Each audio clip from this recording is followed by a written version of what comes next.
ನೀನು ಬಂದಂತಹ ಕಾಲಕ್ಕೆ ಕಂದ ಬಾರಯ್ಯ ಅಂತ ನಾನು ಕರೆದೆ. ಹೌದು. ಯಾಕಂದ್ರೆ ಕಂದ ನಮಗ್ ಹೌದಾದರು ನೀನು ಒಂದರ್ಥದಲ್ಲಿ ನಮ್ಗೆ ಅಯ್ಯನೇ ಹೌದು. ಆದ್ದರಿಂದ ತರಳ ಅಂತ ಕರೆದೆ. ಯಾಕೆ ಗೊತ್ತಾ? ತರಲ ತರಬಾರದೆ ಹೋದದ್ದನ್ನು ತರುವಂತಹ ಸಾಮರ್ಥ್ಯ ಇದ್ದವ, ತರಬಾರದೆ ಇದ್ದದ್ದನ್ನು ತರದೇ ಇರುವಂತಹ ಸಾಮರ್ಥ್ಯವೂ ಉಂಟು, ತರಬಾರದೆ ಹೋದದ್ದನ್ನು ತರುವ ಸಾಮರ್ಥ್ಯವೂ ಉಂಟು. ಆದ್ದರಿಂದ ನೀನು ತರಳ.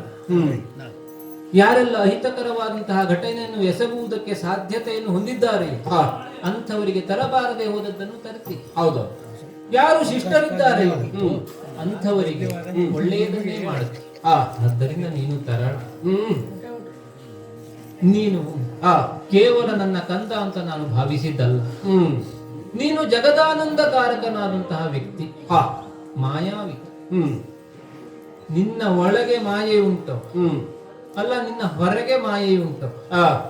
ಮಾಯೆಯನ್ನು ಸೃಷ್ಟಿಸಬಹುದಾದ, ಮಾಯೆ ಒಳಗೆ ಸಿಲುಕದೆ ಹೋದಂತಹ ಒಂದು ವಿಶಿಷ್ಟವಾದಂತಹ ಮಾಯಾವಿ ನೀನು. ನೀನು ಸಂಕಲ್ಪಿಸಿದರೆ ಮಾಯೆಯನ್ನು ಸೃಷ್ಟಿಸಬಲ್ಲೆ. ಹೌದು. ಸೃಷ್ಟಿಸಿದ ಮಾಯೆಯೊಳಗೂ ತಾ ಸೇರಬಲ್ಲೆ. ಆ ಮಾಯೆಯಿಂದ ಅಂಟಿಸಿಕೊಳ್ಳದೆಯೂ ಇರಬಲ್ಲೆ. ಆದ್ದರಿಂದ ನೀ ಮಾಯ